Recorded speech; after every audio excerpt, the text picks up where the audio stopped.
Okay, today we will discuss about superposition theorems. Okay, you can look at your definition of superpositions. Okay, we have, for example, two supply, and then when you want to calculate using superposition, you have to make sure that one of the supply should be if let's say your supply is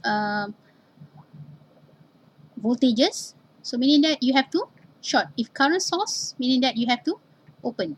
Okay, so and then from there you have to solve it for the first power supply, voltage supply, and then the second part is you have to consider the second supply voltage, and then we have to solve it. After that, combination between two supply with the component, you can you can finalize the current that flow in each area. Okay, now, so for example, you go to the first examples in problem number 1.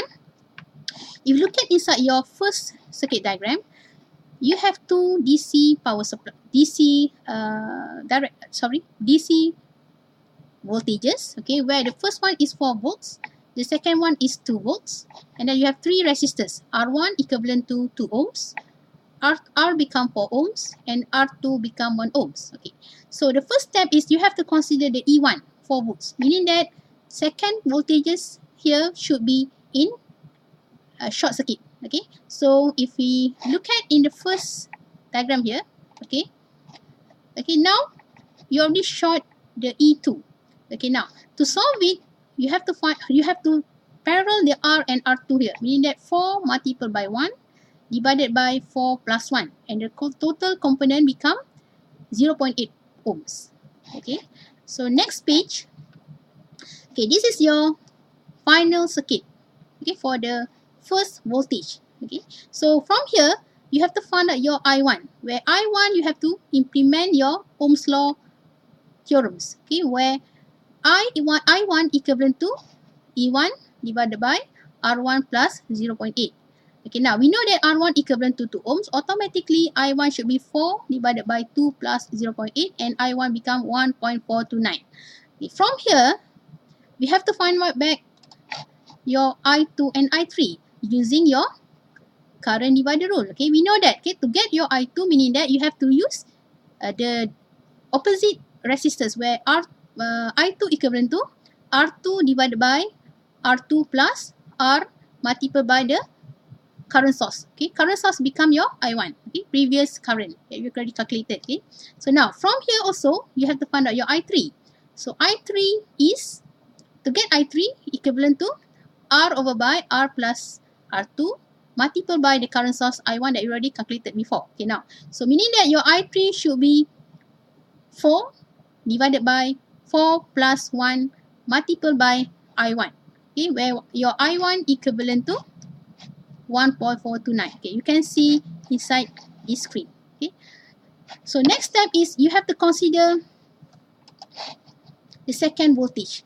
Okay, so meaning that when you consider E2, I1 should be short.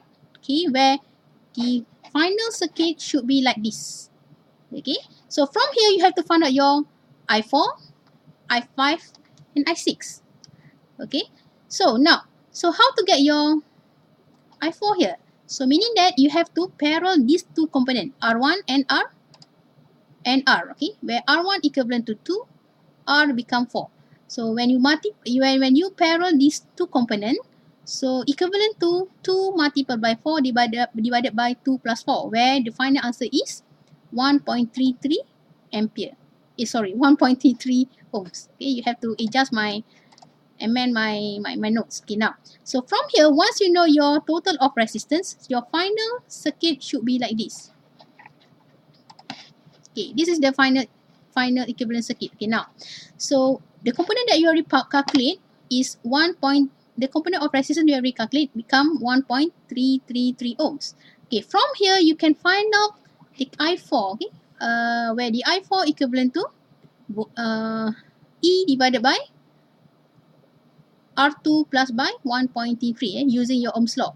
So once you plug in your R2 and E2 here, the total current I4 equivalent to 1.33 ampere. Okay, from here, once you know your I4, you have to Okay, calculate back.